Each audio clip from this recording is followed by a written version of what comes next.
let's get now into the advisory. With financial abuse emerging as a material investment risk, businesses sometimes unintentionally helping financial abusers. Let's discuss what steps need to be put in place to protect the victims with Catherine Fitzpatrick from Flequity Ventures, who joins me now. Good to see you, Catherine.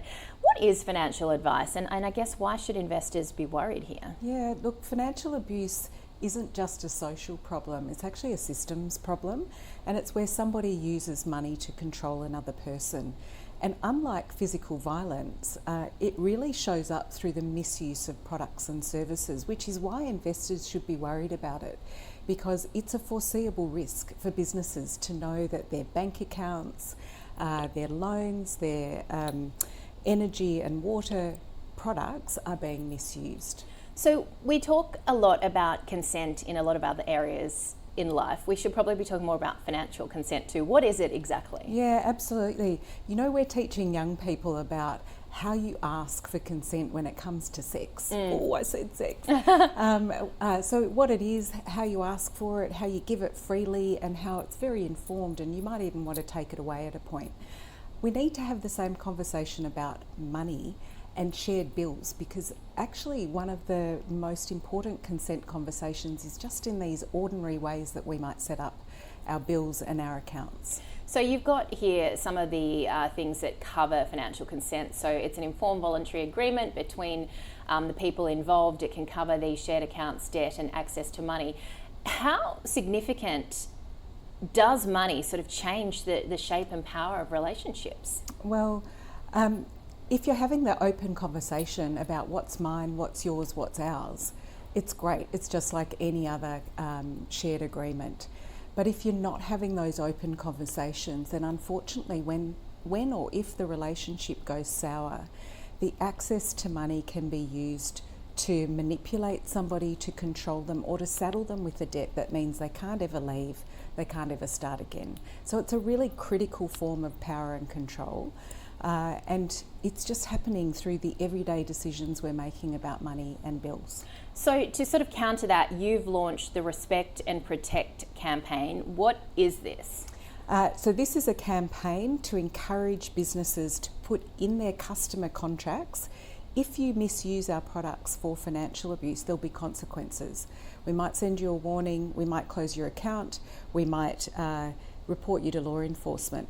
And just recently I looked up a special consumer lookup tool, or set up a consumer lookup tool, which is specifically so that consumers can look up more than 500 brands and find out if their bank, insurer, superannuation company, telco, energy, water provider, whether they have included those terms that will protect them against financial abuse. So you can essentially just go to that website we were showing and see whether or not you are a victim there. What does this mean in terms of like what we should be looking for, transparency, some of the terms and conditions that we just sort of, I guess, cast our eye over and don't actually look at? Yeah, so as an individual, I'd say start with looking for financial abuse in the terms. Does the company make it really clear that they don't want their products weaponised and there'll be consequences if somebody does that?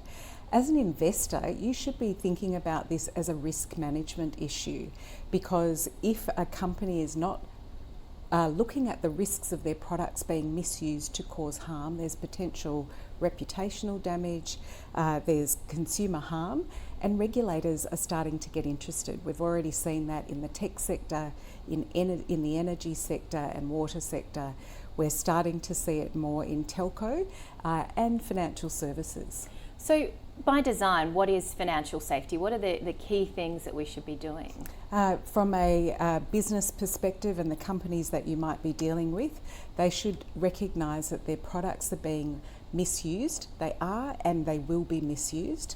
Then they need to put some controls around that, so reduce the potential for that to happen so they can prevent or lessen the harm for a victim survivor.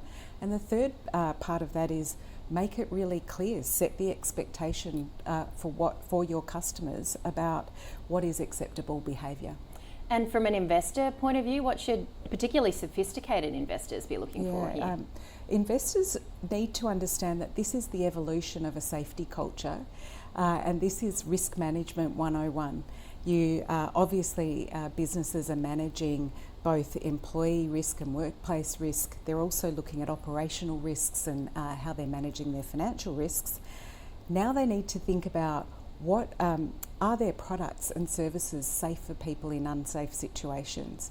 So I'd be looking for what's their risk management processes, do they have it in their terms, are they leading or lagging, are they using safety by design and adopting that, or are they just treating this as a customer service and complaints issue? And the E-Safety Commissioner actually has a really great checklist for investors, particularly for tech companies, to ask the questions about safer design.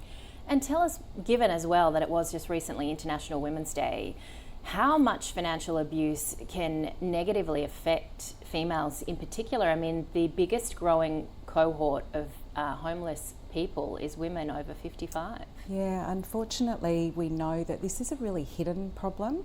It affects about 1 in 6 women in Australia and 1 in 13 men. But no one recognises it until we talk about it. And you see, as we start having this conversation, that do you have access to your own money? Can you make your own decisions about money? People start recognising that that's happening for themselves or maybe a friend or family member. And it is mainly women who are impacted and mainly men who are using this form of abuse. Yeah, it's frightening even when I have conversations with friends who I know are not in abusive relationships, but they're like, I don't know, he deals with it. You know, some people don't have any sort of clarity on where the money situation is. With that in mind and what you said earlier about consent, should these conversations be having as early as school age potentially? Yeah, I actually just spoke at the Opera House for International Women's Day, and there were a bunch of students in the room and they were really open to the conversation because they're learning about sexual consent and they're learning about money. But unfortunately, most of our financial literacy courses focus on budgeting, spending, saving, maybe a bit about investment, but we're not talking about it from a consent perspective. How do we have that conversation and have it really openly? And you know what? It's perfectly fine if one person's going to manage the money and the bills in the relationship. It's where it's secretive or there's tension around having that discussion that there could be a problem.